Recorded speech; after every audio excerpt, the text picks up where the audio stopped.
ঘড়ি আবিষ্কারের গল্প। অনেক শতাব্দী আগে পৃথিবী ছিল এক নীরব এবং অন্ধকারে ঢাকা সময়।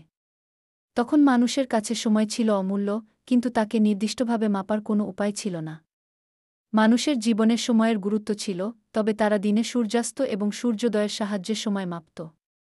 এমন এক সময়ে এক মহান বিজ্ঞানী জেরেমিয়া জন্মগ্রহণ করেছিলেন। জেরেমিয়া ছিলেন এক বিখ্যাত ঘণ্টাধ্বনি নির্মাতা। তিনি একদম ছোট বয়স থেকেই ঘণ্টার শব্দ শুনে বড় হয়েছেন এবং তা তার মনে গভীর ছাপ ফেলেছিল। ছোটবেলা থেকেই তার মনে এক প্রশ্ন ছিল, কিভাবে আমরা সময়কে নির্দিষ্টভাবে মাপতে পারি?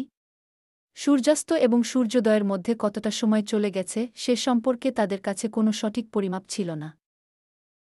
একদিন জেরেমিয়া ভাবলেন, যদি তিনি ঘণ্টার আওয়াজকে আরও সূক্ষ্মভাবে ব্যবহার করতে পারেন, তাহলে হয়তো একটি যন্ত্র তৈরি করা সম্ভব হবে, যা সময়কে সঠিকভাবে পরিমাপ করবে।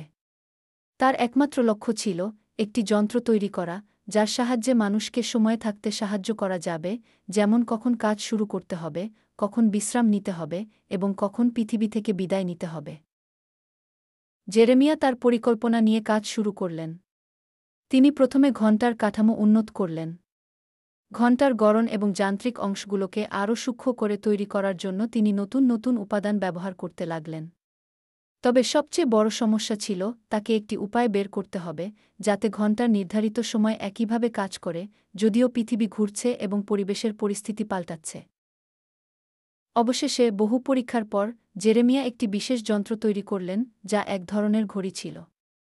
এই ঘড়িতে একটি অতি সূক্ষ্ম মেকানিক্যাল ব্যবস্থা ছিল, যা তার পরিমাপের মাধ্যমে সঠিক সময় দেখাতে পারত।